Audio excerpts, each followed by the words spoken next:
Well, good morning, everyone. It's February 12th. The month is almost halfway over, and we've got some big news. I wasn't here yesterday. Actually, I was in Tampa taking care of some business. I can't get into it right now, but it's all market related, and I will discuss it in the future, I promise you. But it was a very successful and a very fun trip.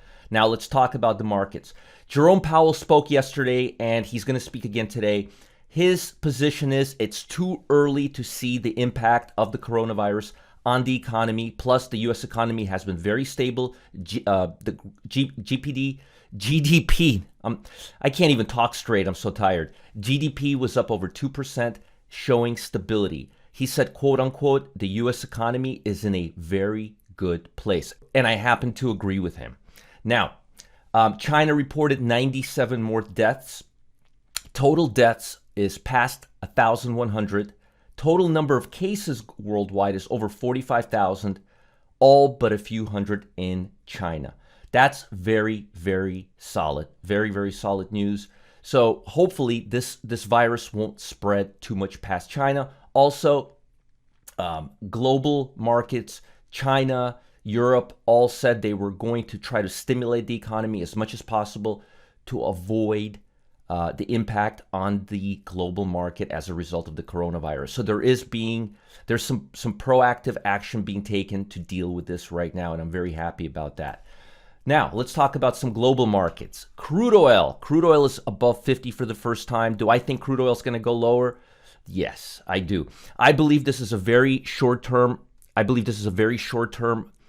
pull up. I think we may hit the 200-day moving average. I'm kind of skeptical we're going to do that. And then I believe we're going to trade lower once again. I told you guys during Turning Point, which is what we did beginning of January and end of December, we had a meeting where I did a forecast, and I told you I believe bonds, gold, and crude oil are going to go lower. And so far, we've seen a nice little break from crude oil back down. But the question is it going to stay above 50? I think it will for a few days, maybe a week. I don't think it's going to gain much ground. I don't. So would I be buying crude oil right now? No, I wouldn't. I would be waiting for a pullback, wait to the 200-day moving average, and then I would look to sell it again because the trend is clearly down and not up right now. The bond market, again, the Fed made a statement yesterday. Tomorrow we have employment, jobless claims, and Friday we have retail sales. But the bond market is bottoming. It's bottoming down. It's moving lower. It doesn't look like the bond market is going to have a lot of upside in the next few weeks. I also called this. I've explained that the main trend has been going lower. The Fed is not going to take any action right now. They took action 3 times last year, and they couldn't make bond market go up. Remember, bonds interest rate are inverse. The bond market should have went higher and higher and higher, but it went lower. Even when the Fed lowered rates, 2 out of 3 times, the last 2 times, the bond market went lower. The attack on Iran should have caused a real big rally in the bond market. Couldn't do it. This coronavirus should have caused a major flight to quality. Didn't do it. That's telling us that the bond market is not that strong, but the U.S. stock market is, at least right now. Let's talk about some sectors. The health sector, we're now pretty much past the technology. We still have a few companies here and there, but we're going to go into telecom and healthcare. So far, the numbers are stable. I like the healthcare sector actually right now. Why? Even though it's lagging a little bit behind the broad market, this is the broad market. Notice it's making all-time highs, but we're seeing divergence. We're seeing higher highs and we're seeing lower highs. Whereas in the healthcare sector, we're not really seeing higher highs. We're seeing lower highs and lower highs here. So there's no divergence, and the news on this sector is just now coming out. Also, I'm not seeing a big volatility spike, so there's a good chance we're going to see some more upside. Speaking of the healthcare sector, CVS reported positive numbers. I believe the healthcare, it said script volume is up 7%, and I also believe that the EPS numbers were above estimates. The stock is up $2, 2.8% pre-open. It's going to open right near the high, the all-time high right here, which should take it higher. And this is what I like about this sector. Notice it's been congesting. It had a little downside to relieve more pressure, and now it's coming up. That looks a lot better than the S&P 500 that's been pretty much steaming ahead. Imagine that virtual rubber band I show you. It gets stretched out, and then it stretches out some more, and it can't stretch out anymore. Well, we're not seeing that with the healthcare sector. We're seeing more of a congestion type of a pattern and more sideways action. And this is why we're not seeing all-time highs just yet. But I like that because the momentum levels are not overbought and they're matching this lower highs, whereas here we have divergence. We have higher highs and lower highs. And this is the 10-day RSI oscillator. I use this RSI oscillator for my broad momentum levels. The usual settings is 14 days, as you can see here.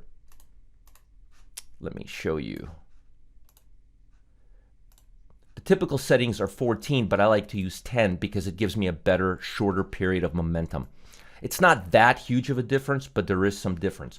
Another stock, aside from CVS, that's showing good pre-opening numbers, also in the healthcare sector, is Teva. This stock is up 3.41%, 42 cents. The stock is also higher. It's making, let's see if this is new highs or not. No, it's not. It's just coming back right now. But the stock has been congesting. It's already above the 50-day moving average. If it was me, I would be looking to buy right now this stock because it's been congesting, and I would look for more upside. It looks like it's a turnaround. You may want to wait for it to take out the all-time high, not the all-time high, the swing high, which is right above here, which is at the $12.92 level, but it looks like it's going to open at $12.74, so it's not that far off. Keep your eye on the stock. Again, I would wait a day or two, see if it has more upside momentum, but I like the congested range. I like the fact that the stock has not been moving parabolically prior to earnings. That's usually a good sign that there's more upside ahead. And finally, and this is not a stock that's in the healthcare sector, this is a stock that's in the consumer discretionary technology sector. It's a tech stock. I actually did a report on this stock a little while back. I said the stock was going to go higher and higher, and it had really good perspective. This stock, get this, it's going to open up. It had a really good earnings call. Let's see here, up. It's going to open up. It's going to open up about 7.90%, about $38 higher. The parabolic activity is there, so I would wait for a pullback to the 50-day moving average. I wouldn't be buying this stock right now. Now, the overall market is overbought, as I said it before. Let me look at the NASDAQ for you to give you some perspective. Yeah, NASDAQ is also overbought, and as you can see here, it's also diverging. Notice lower highs, higher highs. It's not really good, and we'll look at momentum levels to cap things off today. Let's see here. Yeah, you see, this is what I'm talking about, the rubber band. There's only so much upside momentum the market can generate, and then it just can't sustain itself. So, for example, if you look at the line chart here, notice we've been hovering around this level where 85% of stocks in the NASDAQ 100, so 85 out of 100 stocks are trading above the 200-day moving average. So let me show you the 5-year data. Look at that. Happens and we cool off. So it happened here, and then we went for another try. But again, it's hard for the market to sustain these levels, which is why we're seeing overbought activity in the NASDAQ 100 and the S&P.